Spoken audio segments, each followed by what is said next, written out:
Bonjour Florian Bonjour. Philippot, vice-président du Front National. Front National, par définition, ça ne veut pas dire forcément régional. Comment vous voyez, vous, cette poussée régionaliste éventuelle qui commence à Oui, je poindre? crois que c'est tout à fait marginal. Certains essaient de surfer sur là-bas pour vendre leurs mauvais produits. Il y a le maire de Carex qui est habitué à cela, qui en profite. Mais Vos mauvais je crois produits, c'est-à-dire?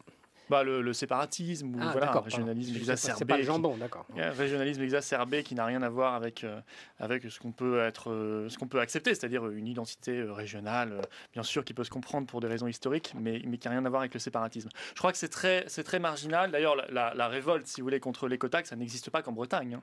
Elle existe aussi dans d'autres régions françaises. C'est un peu moins médiatisé et moins Vous spectaculaire. êtes contre cette écotaxe, vous? C'est une coproduction UE, UMP, PS. Voilà. Il faut se souvenir que c'était une décision du gouvernement Sarkozy, hein, c'est le Grenelle de l'environnement. Les premiers portiques ont été installés en 2011 sous Sarkozy. C'est pour ça que ça me fait un peu rire quand j'entends aujourd'hui des responsables UMP la critiquer. Mise en place aujourd'hui par le Parti Socialiste et François Hollande et décidée en réalité par l'Union Européenne. On sait qu'il y a la directive Eurovignette. Ouais, est-ce que tout ça fait des raisons de ne pas être pour? C'est pas, vous dites... C'est un des symptômes de l'euro. Il faut juger la chose en elle-même. De l'austérité. Si vous voulez, l'austérité liée à l'euro qui fait qu'aujourd'hui, comme on refuse de changer de modèle économique, on n'a plus qu'une seule arme au gouvernement, que ce soit sous la droite ou la gauche, c'est l'impôt. Alors on crée des impôts, on augmente les taxes, on en a fait 84 en 2 ans.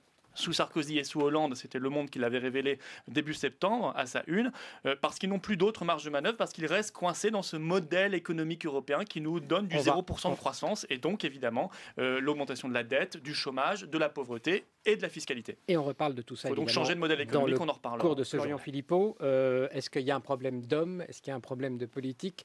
Est-ce qu'on peut dire que François Hollande n'a pas choisi son cap? Si, il a choisi son cap, totalement. Sa boussole, elle indique Bruxelles, voilà, comme les gouvernements précédents. Donc, ce que je disais, tant qu'on restera dans l'ouverture totale des frontières à tous les vents de la mondialisation sauvage, qu'on refusera le protectionnisme intelligent, il n'y aura pas de réindustrialisation. Mais là, vous parlez au niveau de l'Europe? Non, au niveau français. Il n'y aura pas de réindustrialisation, il n'y aura donc pas de relance de la croissance, de la création de valeur, et donc on sera contraint à l'hyperfiscalité, en plus très injuste.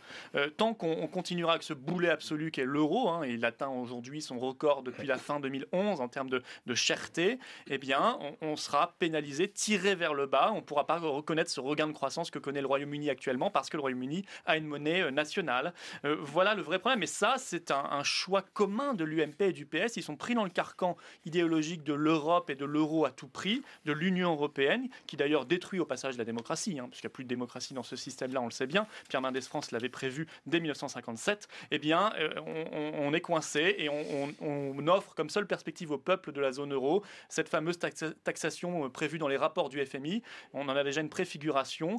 C'est la taxe de 10% sur toute l'épargne des habitants de la zone euro. Voilà, pour renflouer un système qui est mortifère, qui ne crée aucune croissance, aucune valeur, aucune richesse. Avant Noël, il faut que ça change. Qu'est-ce que vous dites, vous? Une dissolution, non, mais un remaniement? Borloo, je crois qu'il a été, pendant les 10 ans, entre 2002 et 2012, UMP, il a été 9 ans ministre. 9 sur 10. Vous voyez, donc il est responsable à 90%. Est-ce qu'il faut faire quelque chose de radical de la part politiquement? Il faudrait, par exemple, faire ce référendum sur l'appartenance de la France à l'Union européenne, hein, comme au Royaume-Uni, et d'ici là, 4 négociations, la souveraineté nationale, Schengen, la politique monétaire nationale et la possibilité de faire du protectionnisme intelligent pour réindustrialiser notre pays, c'est-à-dire faire du patriotisme économique. Alors on reste sur cette question là-dessus, Monsieur Philippot, puisque c'est l'un de vos chevaux de bataille. Est-ce que dans votre programme pour les élections européennes, il y aura nous souhaitons sortir de l'euro? Il y aura ce référendum sur l'Union européenne. Pourquoi avec un référendum?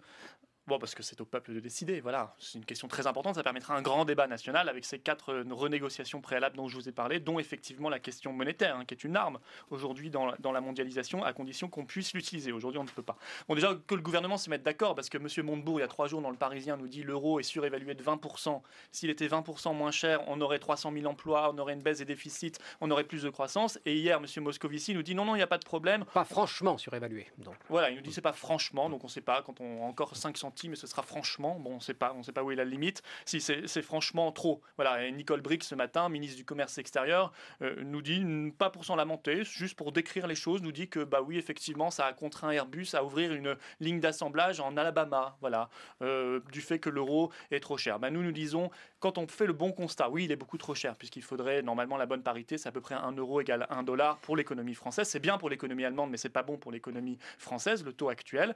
Eh bien, une fois qu'on fait ce constat-là et qu'on constate que ni la BCE ni l'Allemagne ne veulent baisser l'euro, il n'y a qu'une seule solution, celle défendue par la troisième école d'économistes que vous n'avez pas citée, comme M. Sapir, Rosa ou d'autres, qui disent il faut revenir aux monnaies nationales progressivement, le faire ensemble, mais il n'y a pas d'autre solution, sortir de cette anomalie qu'est l'euro aujourd'hui dans le monde. C'est 5% de pays dans le monde qui n'ont pas leur monnaie nationale. Et en pourcentage, votre score aux européennes, c'est quoi ?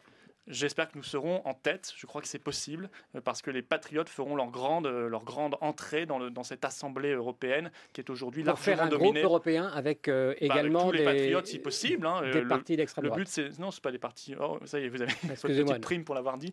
Mais non, ce sont les mêmes qui qualifient d'ailleurs l'extrême droite française, qui qualifient les autres, donc dont le serpent se mord la queue. Bon, ce sont des partis patriotes et ils ont besoin, si vous voulez, les Français ont besoin de voir les patriotes faire leur rentrée parce que eux-mêmes en ont marre de cette Union européenne qui leur confisque leur démocratie, leur prospérité et qui fait augmenter la dette et le chômage. Eh bien, on propose une autre voie qui est fondée sur cette réalité qu'est la nation et la coopération entre les nations.